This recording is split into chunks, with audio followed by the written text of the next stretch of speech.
അതെന്താന്ന് വെച്ചാൽ ഈ യോഗ്യരാണോ എന്നുള്ളൊരു സാധനം വരുന്നുണ്ടല്ലോ. അതായത് യോഗ്യത എത്രത്തോളം ഉണ്ട് എന്നുള്ളൊരു സാധനം വരുമ്പം സത്യത്തിൽ ഈ യോഗ്യത എന്നുള്ളത് ആരാണ് തീരുമാനിക്കേണ്ടത്? അല്ലെങ്കിൽ ആരാ? അതെ, ഈ യോഗ്യരാക്കേണ്ടത് ആരാ? ഈ മുൻനിരയിലേക്ക് കൊണ്ടുവരേണ്ടത് ആരാ? അത് മുന്നണികളാണ്, പാർട്ടികളാണ്. പക്ഷെ മുന്നണികൾ അടിസ്ഥാനപരമായി പേട്രിയാർക്കലാണ് എന്നുള്ളതാണ് അതിന്റെ ഒരു ആദ്യം നിന്ന് നമ്മൾ മുക്തരായിട്ടില്ല എന്നുള്ളത് കൊണ്ടാണ് ഈ പറയുന്ന സ്ത്രീ പ്രാതിനിധ്യവും എല്ലാ സാധനങ്ങളും കുറയുന്നത് എന്നുള്ളതാണ് മനസ്സിലാക്കാൻ പറ്റുന്നത്.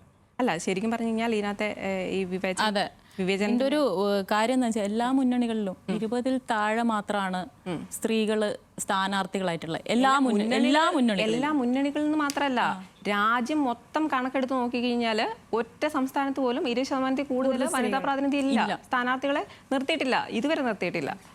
അതായത് ഇനി എന്ന് കാലത്താണ് 33% സംവരണം? അപ്പോഴത്തേക്ക് ഇവർക്ക് യോഗ്യരായ സ്ഥാനാർത്ഥികൾ ഉണ്ടാവും വിചാരിച്ചിട്ടിരിക്കുകയാണോ?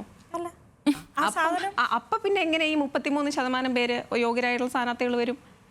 അതൊരു ചോദ്യമാണല്ലോ, വലിയ ചോദ്യമാണ്. അതെ, അതായത് നമ്മളിപ്പോഴും ഒരു വലിയ, അതായത് ഇപ്പം മറ്റ് ലോകരാജ്യങ്ങളിലൊക്കെ തന്നെ സ്ത്രീകൾ മുന്നോട്ട് വരുന്നു, അതെ, മന്ത്രിസഭകളിൽ സ്ത്രീകളുടെ പ്രാതിനിധ്യം കൂടുന്നു.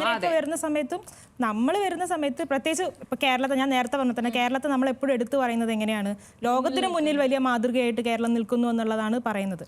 ആ സാഹചര്യത്തിൽ പോലും ഇങ്ങനെ ഒരു ഭരണസ്ഥിര സംവിധാനത്തിലേക്കൊക്കെ വരുന്ന സമയത്ത് സ്ത്രീകളുടെ എണ്ണം വളരെ കുറവാണ്. അതും മാത്രമല്ല, ഇപ്പൊ നോക്കുകയാണെങ്കിൽ സ്ത്രീകൾ നിന്നാ നാട് നശിക്കും എന്നുള്ള ആദ്യത്തെ കമന്റ് തന്നെ അതാണ്. ന്യൂസിലൻഡിന്റെ വേറൊരു തമാശ, ഞാനിത് കമന്റുകൾ നോക്കുമ്പോഴേ ഈ വന്ന കമന്റുകൾ മുഴുവൻ പുരുഷന്മാരാണ് ഇട്ടേക്കുന്നത്.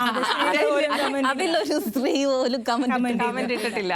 അതെ, അത് ശരിയാണ്. അത് രസമായിരുന്നു. അല്ല, പിന്നെ സ്ത്രീ വിരുദ്ധമായിട്ടുള്ള കമന്റുകൾ അതെ, സ്ത്രീ വന്ന കമന്റുകളിൽ ഭൂരിഭാഗവും സ്ത്രീ വിരുദ്ധമായിരുന്നു. നിയന്ത്രിക്കുന്നത് ആരാണ് എന്നുള്ളിടത്താണ് ഇതിന്റെ ഒരു അടിസ്ഥാനപരമായ കാര്യം കിടക്കുന്നത്. ആ കമന്റ് ബോക്സ് കാണുമ്പോൾ തന്നെ നമുക്ക് ഇതിന്റെ ഈ പറഞ്ഞ എന്തുകൊണ്ട് വരുന്നില്ല എന്നുള്ളതിന്റെ ഒരു ഏകദേശ ചിത്രം മനസ്സിലാവും.